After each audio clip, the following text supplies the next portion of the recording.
What's going on, people? Shomari _ Showbe TV, back at it again. I'm chilling tonight in the home studio, just taking it light.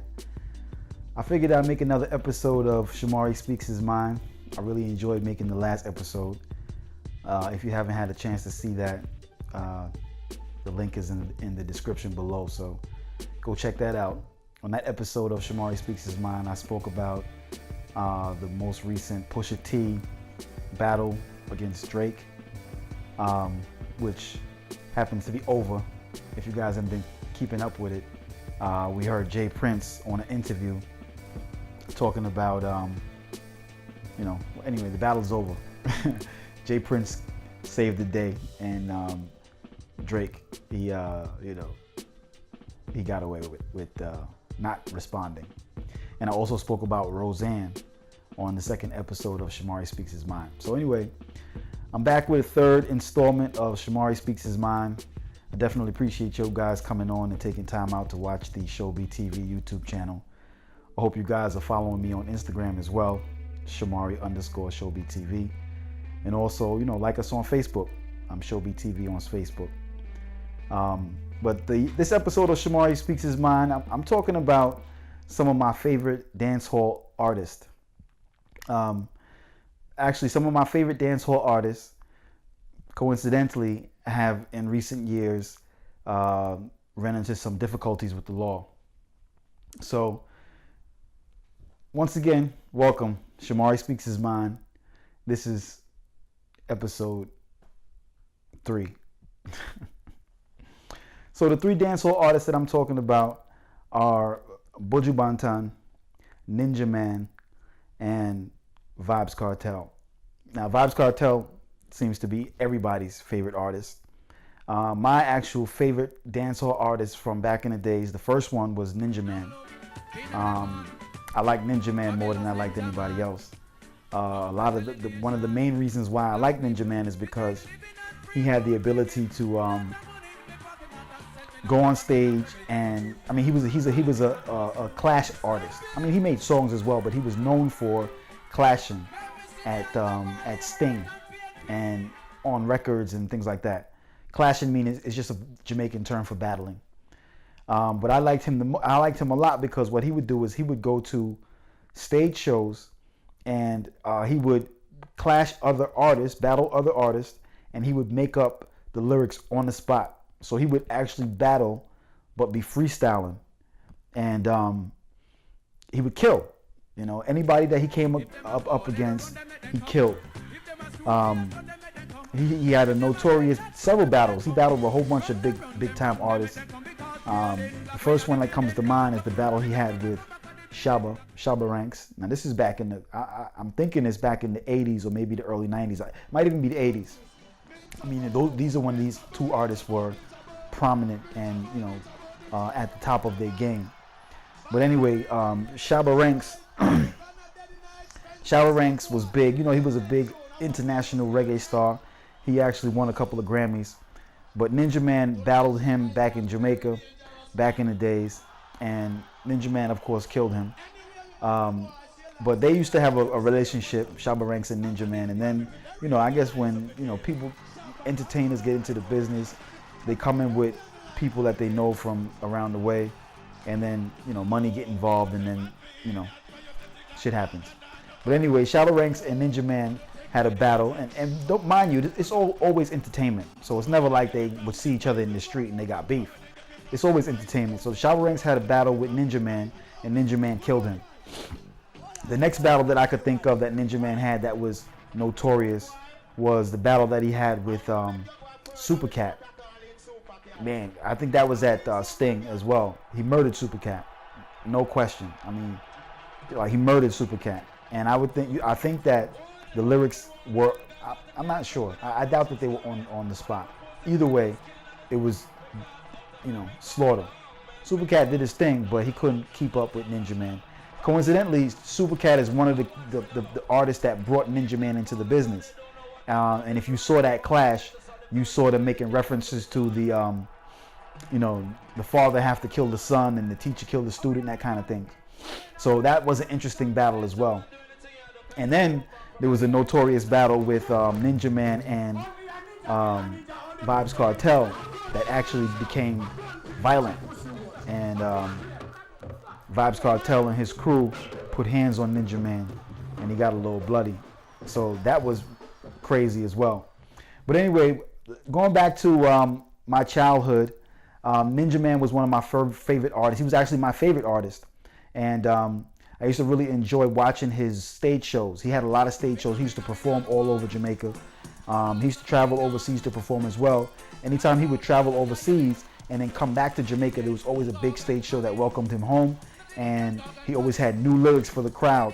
I mean, if you look into the crowd while Ninjaman was performing right after coming home from overseas, I'm talking about people jumping around. It's mass hysteria. I mean, mass hysteria. Ninjaman is one of the greatest artists, I think.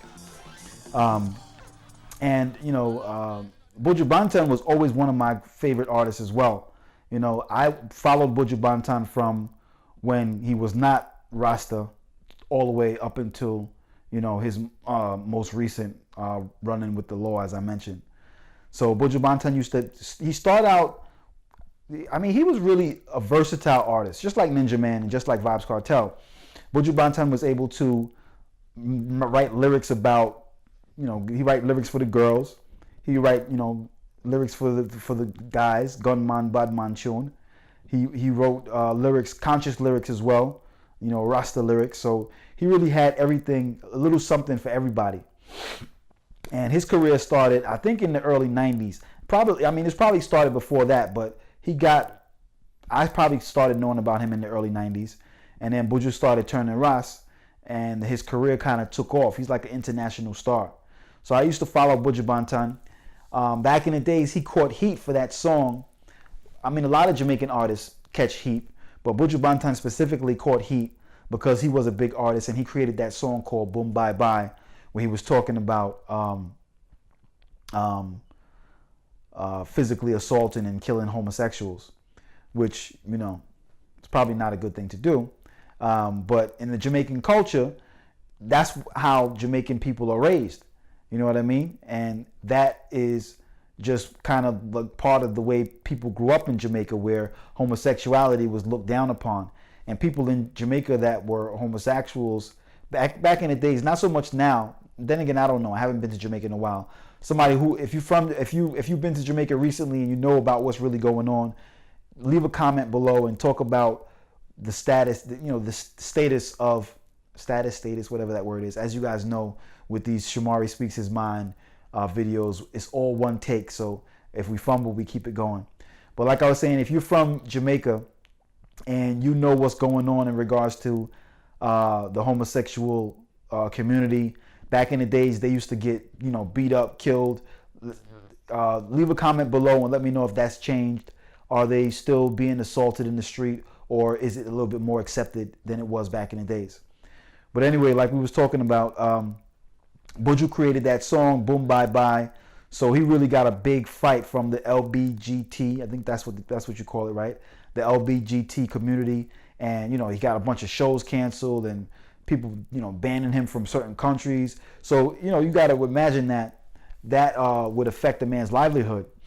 And, you know, the unfortunate thing about it is, in the Caribbean culture, that's something that they kind of just grew up with. And it's not really accepted throughout the rest of the world. So he really caught backlash for that song. Although it was a really big song, he caught backlash. And, you know, apparently the homosexual community they have a lot to do, a lot of say in the entertainment industry. So, you know, a lot of his shows got canceled, you know, and that wasn't a good thing for his career. Even though, I mean, he still thrived. His hardcore base still followed him, and he was still a big artist up until, you know, the recent drama that he ran into. Now, as far as Vybz Kartel came up under Bounty Killer. You know, Bounty Killer brought Vybz Kartel into the game. Bounty Killer definitely got to get some props, because Bounty Killer brought a whole bunch of artists into the game. And he should get credit for actually, you know, bringing lifeblood into dancehall, so to speak. You know, he brought, just to name a few, he brought Vybz Kartel into the game. He brought Mavado into the game. He brought Busy Signal into the game. He brought Elephant Man into the game. He brought, who else? A whole bunch of people, that should give Vybz Kartel, Bunty Killer credit for their introduction into the dancehall genre. But Vybz Kartel came up under Bounty Killer in the crew that he had, the Alliance, and Vybz Kartel definitely stood out from a lot of the crew, because it was, like I was saying, Bounty Killer brought a bunch of artists into the game, but Vybz Kartel was one of those guys that stood out. And eventually, unfortunately, Vybz Kartel and Bounty Killer fell out. So when I say fell out, if you guys don't understand, I think that's a Jamaican term. My American viewers might not understand. Fell out mean that they had beef after a while, so they stopped. Vybz Kartel left the Alliance and started his own situation called Gaza, the Gaza crew, and he then brought a whole bunch of artists.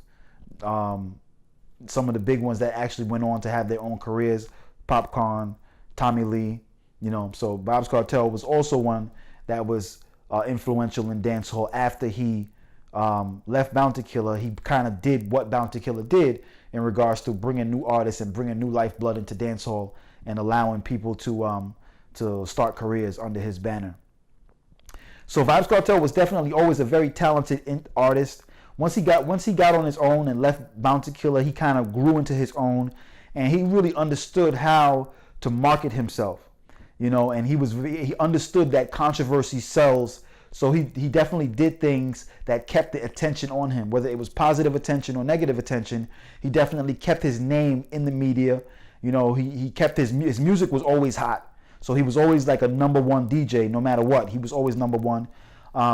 We're going to get to him being incarcerated a little bit later, but even with him being incarcerated for, I think now maybe 5 years, he's probably still the #1 dancehall artist right now. As far as, if you didn't know Vybz Kartel was in prison, you wouldn't know, because the music is still coming out and he's topping the charts. So we'll get to that in a little while. But anyway, so Vybz Kartel was definitely, he brought, like I was saying, he brought a big crew, and he understood, as far as his own career, once he left Bounty Killer and them, he really understood how to make his own career thrive. And he knew that controversy would sell. As far as, he always had the lyrics to back up the antics. Any gimmicks that he used, he definitely had the lyrics. So he always kept himself in the media. He definitely kept the music hot, and he was like the artist for the youth. The kids, they gravitated toward him. So that definitely kept him, as one of the go-to artists. He was one of the artists that definitely was relevant and was able to draw big crowds at stage shows because people really loved him. And as far as his antics, like he was a really talented artist, and he was a very smart businessman. He knew how to market himself. He did things that drew attention to himself, like for instance the bleaching. He was known for bleaching his skin. From that, he created products like cake soap, which was a product that people could use to actually bleach their skin. So he knows the type of following that he has, and he understands how to monetize it and to turn it into money, because he knows that what he says, the community and the youth are going to follow, and they are going to go out and put their money into the type of things that he's involved in. So he came out with things like cake soap, which was like a bleaching cream. He came out with the daggering condom, because as you know, his lyrics, he had a lot of explicit lyrics talking about dancing and things like that. There was a big craze in dancehall, daggering, which was kind of like simulating sex on the dance floor. So he had a lot of tunes that catered to that. So why not create a condom, make the marketing scheme around safe sex, promote that to the kids, boom, business.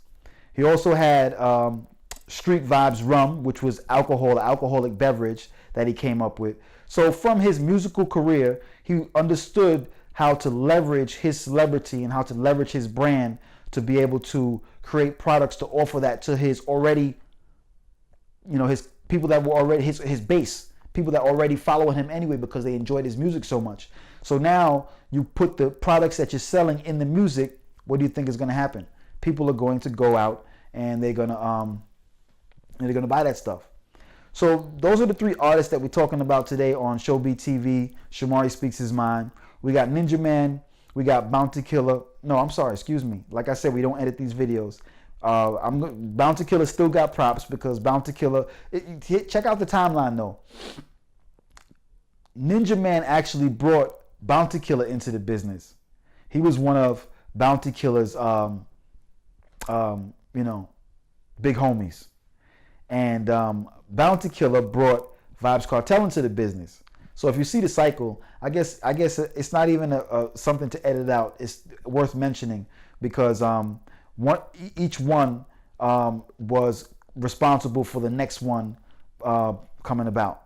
So, but this particular episode of Shomari Speaks His Mind is going to be about Buju Banton, Ninjaman, and Vybz Kartel. So, all three of these artists, unfortunately, in most recent years, have run into difficulties and trouble with the law. All three of them are actually right now incarcerated and doing long-term prison sentences. We'll go into each one of them separately. Now, Buju Banton, he was arrested for drug possession, sale of narcotics, cocaine to be exact, and he caught a 10-year prison sentence. All of this took place in Miami, and apparently they had some undercover situation where I believe it was the DEA had undercover agents, and they got him, recorded video and audio doing transactions of illegal business, cocaine to undercover police. So in Buju's situation, the first time he went to court, I think he had a mistrial or something like that. So, he bailed out and was fighting court from the streets, I think. And that trial went in his favor because it was mistrial. But then the state or the feds, I'm not sure if the feds or the state were the ones that, ran down on him. If you guys know, leave it in the comments. Is Buju doing state time or federal time? If you know, leave it in the comments. But so they brought a case against Buju, and he ended up getting 10 years. All of this took place in Miami. I believe he's currently locked up in the Miami prison. To date, he's done a majority of his sentence. I think he's probably done more. I'm sure he's done more than half, maybe even more than 3/4. I think he's coming out soon, a year and a half, 2 years. So the thing was that Buju was but allegedly, they saying, because you still don't even know, he could still be innocent and the government be on some bullshit, and they probably still trying to run down on him from, the boom bye bye situation, and figured they could get something. But anyway, so they got evidence of Buju making illegal transactions with drugs with undercover DEA or whatever, police, whatever, undercover. So most recently, a video came out, and you got to even think I'll make a comment about this in a second. But most recently, a video came out of one of the transactions, I guess, and you got a person who appears to be Buju in a room with 2 or 3 other men, and it looks like they're examining cocaine. And you hear I think there's some audio to the video, or it might be some captions. There might be some captions in the video that talking about, I got a bag, put it in the bag, or I think you overhear Buju saying that he likes the stuff. But anyway, so they got this video. Coincidentally, this video surfaces in the media very close to when Buju's supposed to be released. From what I understood, this was supposed to be a sealed record and sealed information. So you got to really think, what is the intention of the people that obtained that video and released it now, when this man is just about ready to come home? I'm sure he's ready to put this situation behind him, move on with his life, get back with his family, and pick up his career and start to entertain his fans again. So now all of a sudden, somebody releases this video in the media showing Buju involved in this situation. You really got to ask yourself why this video now is coming out. If you have any ideas or any speculation on why you think this video is coming out now, when he is about to be a free man and ready to continue with his life, get on with his life, leave it in the comments below and let me know what you think about that situation. Buju is definitely a good artist. I was having a conversation with somebody and talking about once Buju come home, I think that when he come home, he's going to be able to pick up his career and still be an international star. He's not going to be able to come to America, I don't think, because, you know, once you do a prison sentence in America, if you're not a citizen, then I believe you get deported. So they're going to send him back to Jamaica. I believe he got in trouble in Miami. They're going to send him back to Jamaica and they're going to take his visa and all that. He's not going to be able to come back to America.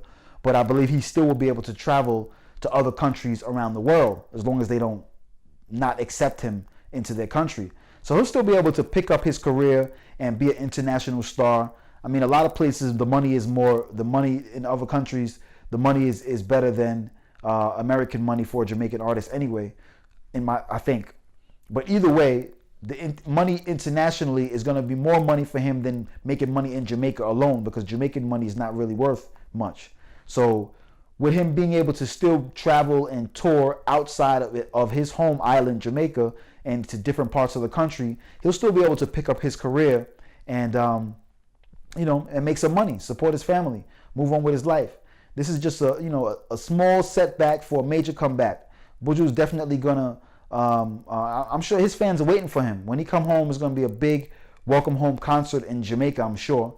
And then I'm sure there's gonna be promoters, concert promoters, waiting for Buju to be able to come out. I wonder if he wrote any lyrics, and I'm gonna talk about the difference of Buju's incarceration and Vybz Kartel incarceration in regards to the music in a second. But now, as far as Vybz Kartel and Ninjaman, Vybz Kartel is currently in prison. He was sentenced to a life sentence in a Jamaican prison and was found guilty of murder. He allegedly murdered a man over some missing firearms. Now, it was said that the state, meaning, you know, the prosecutors, had all kind of evidence. Something came out, which was a voice recording. They call them voice notes in Jamaica. A voice recording of Vybz Kartel on the phone with one of his homies talking about the situation and speaking about how if these two guys, one of them name was Lizard and I forget the other one's name, but if these two guys don't come up with his firearms by 8 o'clock, somebody gonna die. And they have a pretty lengthy conversation of Vybz Kartel talking to one of his friends. In the video, I think he mentioned the guy's name as I don't know, I can't remember what they said his name was, but if you go and you listen to the audio, I'll put the link in the description below of the Vybz Kartel voice notes. This is what the state is saying that they have as evidence of Vybz Kartel admitting to killing these two people over firearms. The state said they had so much evidence. Vybz Kartel has actually been incarcerated. A life sentence in Jamaica is 35 years. So Vybz Kartel was convicted of murder and was sentenced to 35 years in prison. Him and Sean Storm, who they call Siva. Now, Sean Storm was one of the soldiers that came up under Vybz Kartel in the Gaza. He was also an artist that was down with the Empire, the Portmore Empire, which is Vybz Kartel's crew. You know that song, I Love My Life. Sean Storm, he was the big, he had a couple of hits. So Sean Storm also got convicted of murder with Vybz Kartel because he allegedly participated in the act. So they got Vybz Kartel on these voice notes, and he mentioned Sean Storm in the voice notes. They call him Siva. But so the state is saying they got all different types of evidence. Vybz Kartel has actually been incarcerated for about maybe 5 years now.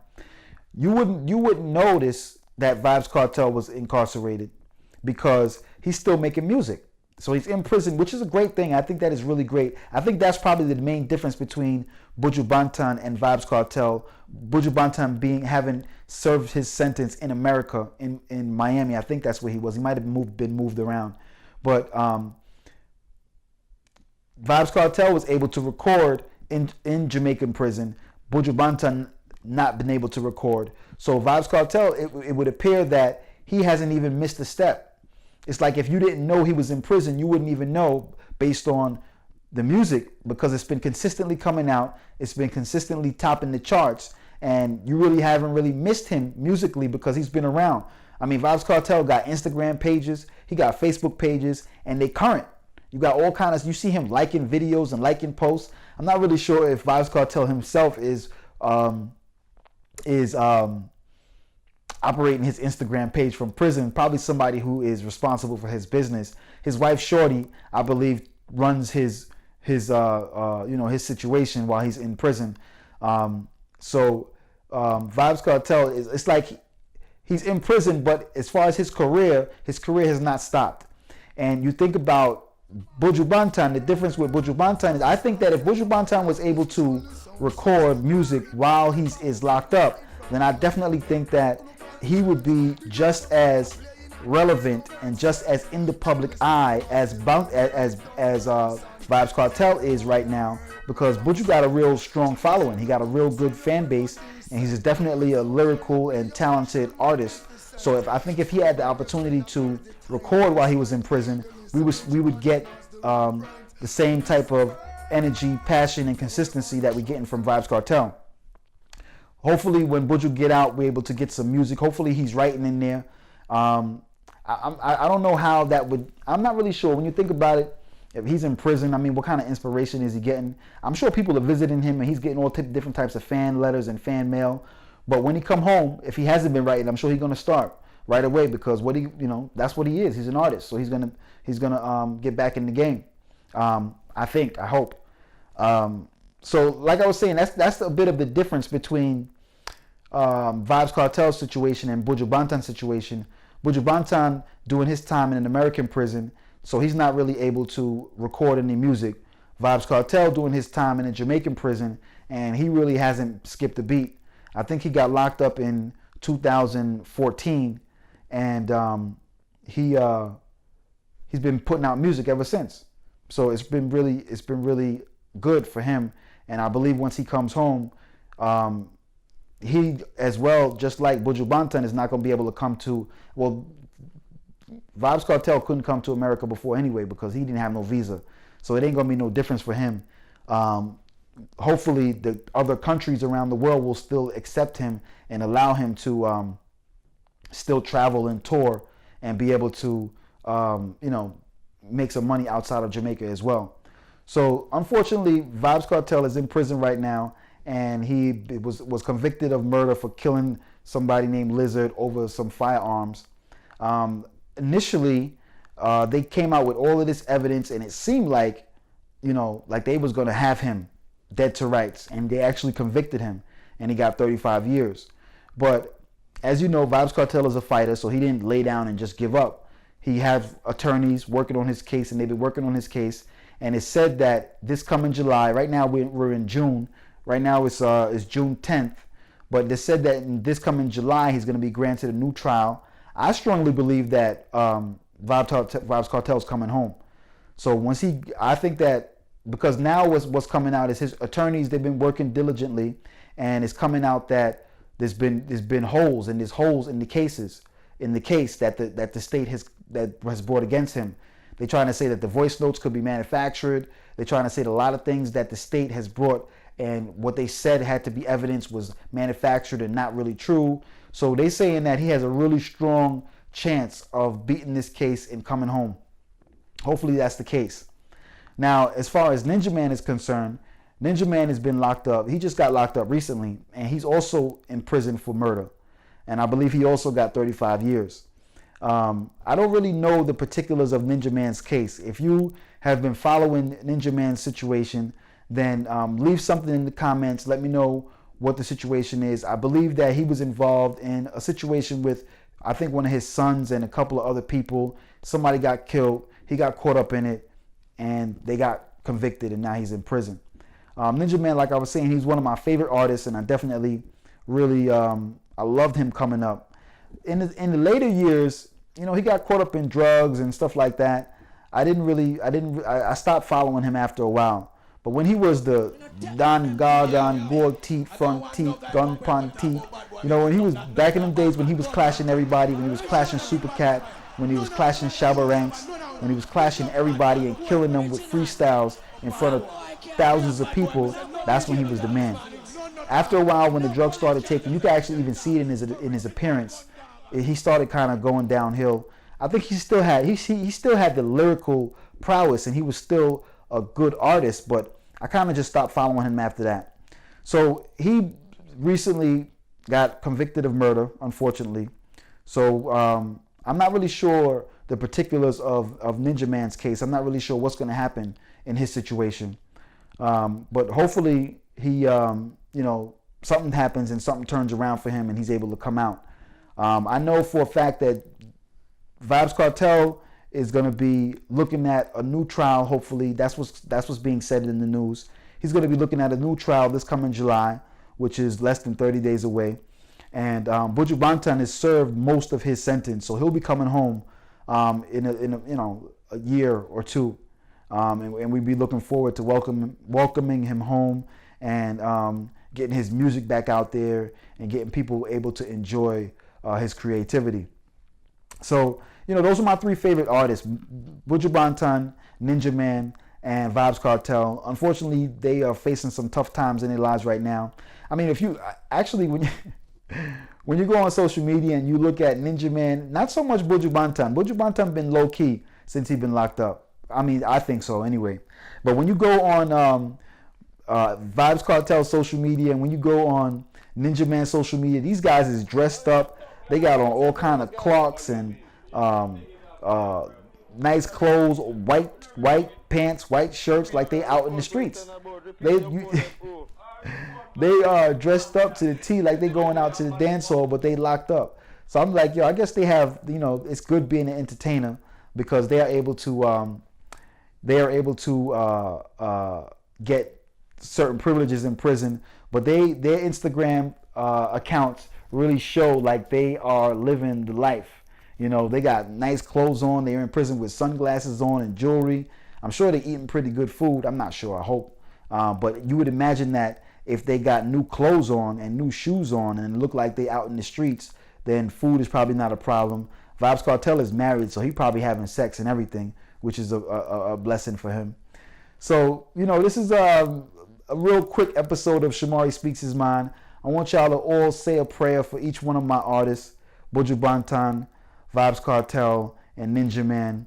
They all been dealing with some rough times, but I'm sure all of you guys that listen to reggae music, if you came up with reggae music, then you definitely know that Vybz Kartel, Ninjaman, and Buju Banton, these artists have been responsible for a lot of the soundtracks to a lot of our lives. A lot of good moments, bad moments, joyful moments, memories have been made listening to these artists' music. So give them a prayer. You know, go and listen to a Vybz Kartel or a Buju Banton or a Ninjaman song today. Shout out the artists and, you know, let them know that we appreciate them. I'm saying let them know like they're even going to find out. Some of them got social media accounts, so go out and hit the like button and like some pictures and like some videos on their social media accounts. Ninjaman, Buju Banton, Vybz Kartel, Shomari Speaks His Mind, Showbeat TV. This is just a brief thing. I had this on my mind. I felt like talking about them. What made me think about this was I recently saw that video of Buju Banton allegedly doing a drug deal, and it made me think about why would they want to bring this out now when the man is about to come home and enjoy his freedom and be able to get back to his life. So you know how the government work. They be on some bullshit. But anyway, don't try to mess with me. I'm just a regular law-abiding citizen with a Showbeat TV YouTube channel, trying to have fun, enjoying my hobby of video editing. So don't mess with me. So, you know, these artists are the artists that I really enjoyed. I'm actually going to do you guys know that I'm a DJ. So I'm going to do a mix of Vybz Kartel, Buju Banton, Ninjaman mix. I got a party with my homeboy Tony. His birthday is coming up on June 20th, I believe, and we're doing a party on June 23rd out in Baldwin. So that's gonna be dope. I'm gonna be the DJ for the year, bringing out the subwoofers for this one. So Ninjaman, Vybz Kartel, Buju Banton, those are the 3 artists that we're gonna be showcasing in the next Showbeat TV, DJ Shomari _Showbeat TV mix. We're gonna be rocking those on turntables. So I hope you guys enjoyed this 3rd episode of Shomari Speaks His Mind. I know it might have been a little bit shorter than the last episode, only because I got the bug to talk about my artist, so I felt like coming on. Check out the last episode. Like I said, I left the link in the description. That was about Pusha T and Drake, and also Roseanne Barr getting fired for saying racist stuff. So check that out. That link is in the description. Also, the Showbeat TV episode vlog 6, Making Beats. That's where I walked you through 2 different beats that I made, how I layered the beats, how I layered each sound, and then I showed you the end result. So that link is also in the description. Take a minute to check that out as well. So once again, DJ, I'm going to say DJ, I am a DJ, but just Shomari _Showbeat TV. This is the Showbeat TV YouTube channel, 3rd installment of Shomari Speaks His Mind. I hope you guys enjoyed it. Today we spoke about the artists that I grew up listening to who are unfortunately facing some tough times in their lives right now, which are Buju Banton, Ninjaman, and Vybz Kartel. Yo, big up everybody. I'll see y'all on the next installment. Bless up yourself.